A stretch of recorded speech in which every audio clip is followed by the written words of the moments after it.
Oi, gente, Roberto Rei Lubíscaro aqui. Eu jamais, em momento algum, assisto trailers e como eu tenho uma boa deficiência visual, também não presto muita atenção em posters, cartazes e eu amo filmes de horror. Então, na verdade, eu pego para assistir aqueles cujos temas me interessam. Eu dou uma lida na sinopse, acho que isso pode me interessar. Então, a virada, mesmo a inicial do filme Companion, que em português parece que vai chamar ou chama Acompanhante Perfeita, me pegou total, todas as viradas do filme. Claro, uma ou outra eu consegui prever, mas foi um super prazer. Que filme espertinho, né?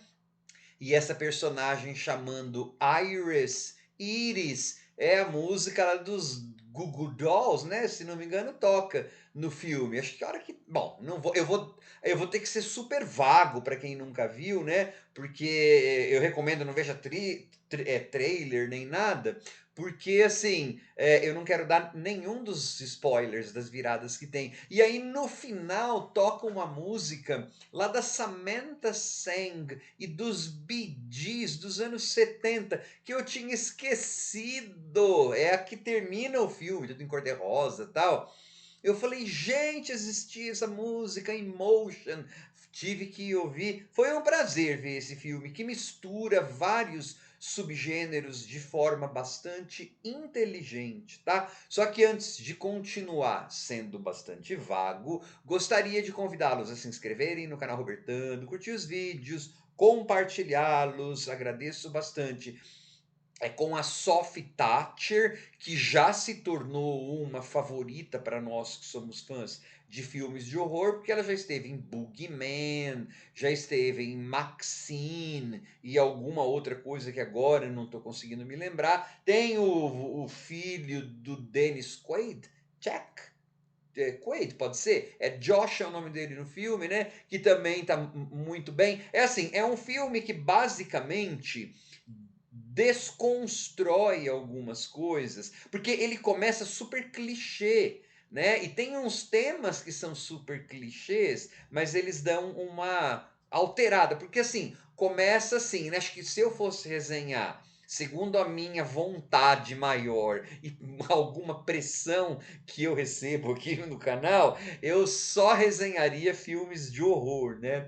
E aí, assim, se eu fosse fazer isso, toda semana eu teria que pelo menos começar assim, ó. Em uma cabana isolada, amigos se reúnem. É assim que começa, né? Para passar o final de semana. E aí, nesse caso, um bilionário é assassinado. Tá? E aí as pessoas vão começar a revelar quem elas realmente são. Só que quem elas realmente são vai passar um pouquinho da coisa do, como eu vou dizer assim, do emocional ou da personalidade. Porque o filme ele abre, na verdade, não com esses casais indo para lá, para esse final de semana, nesse lugar isolado. Eles abre com, sei lá, como se fosse começar uma história de amor, como que um casal se conheceu. Aí tem um voice over, né? Tem uma narradora, e essa narradora fala uma coisa que ela tá contando o final do filme, que é uma coisa bastante corajosa, bastante complicada, porque quando você conta o final do filme, você pode teoricamente matar uma boa parte da tensão. Só que esse filme vai tendo tantas reviravoltas quando a gente vai nele sem ter visto trailer, sem ter visto nada, que você fica, tá, como será que vai acontecer esse final? Então não tem problema que revele. Então, só depois que você tem um ensaio, como se fosse uma história de comédia romântica, um ensaio de um thriller, que você vai chegar nesse ensaio de filme de horror, até que efetivamente aconteça, que é a velha, a Cabin in the Woods, uma cabana na floresta, lá que vai acontecer o assassinato e lá que vão acontecer as reviravoltas, né? Então tem comédia, tem thriller, tem algumas mortes. E tudo assim é muito bem feito no sentido de você ir prendendo a sua atenção e até, por exemplo, eu tenho uma coisa que é bastante parecida em termos temáticos com um filme do ano passado, de uma atriz botocada aí do ano passado. E aí, quando eu resenhei esse filme, eu falei: "Mas como que tal pessoa, com tal poder aquisitivo, poderia tal coisa?". Aliás, foi até para variar criticado, né, pois esse filme aí faz com que tenha um pedacinho, é só você colocar um pedacinho no seu bendito ou maldito roteiro, que aí essa pergunta eu que eu tinha feito, me respondeu. Como que um perdedor nato consegue tal coisa?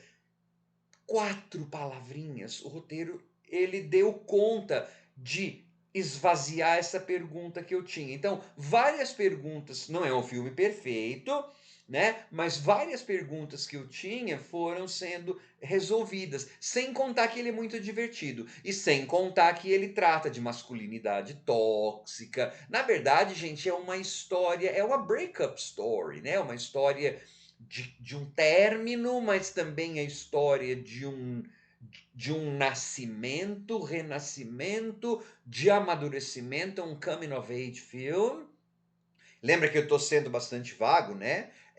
E tudo feito assim de forma muito ágil e com atores que estão muito bons e com diálogos que estão bem legais. É um filme bem divertido, assim. Ele não vai ter necessariamente gore e, né? Porque ele tem de sátira, um tom de sátira, mas ele vai ter morte sim quando precisa. As mortes são meio tum, assim, tá? Até algumas mortes te surpreendem do jeito que elas acontecem. E uma ou outra reviravolta. Então, é um filme feminista, na verdade, né? Tem essa mensagem no final de empoderamento, relacionamento nosso com tecnologia, abusos que podem acontecer. E talvez eles podiam ter discutido mais, porque tem uma das personagens que, se você for ver bem, no fundo, é um incel. Por isso que ele precisa de determinada coisa ali. Isso poderia ter sido, sei lá, dito com mais força, né? Mas olha, ele é um filme bem interessante, porque ele consegue, porque eu vivo criticando filmes aqui, que eu falo, né? Terremotos formais, o filme não sabe o que ele quer ser, se ele quer ser uma comédia, tararã. Nesse roteiro, ele quer ser todas essas coisas. E ele tem uma expertise que ele consegue ser várias dessas coisas. É uma sátira de comédia romântica, é uma sátira de um monte de coisas. É um thriller, é um filme que tem elementos de terror, menos talvez, né? Ele é um thriller. Olha que bacaninha esse Companion. E eu soube que ele foi lançado nos cinemas em janeiro de 2025.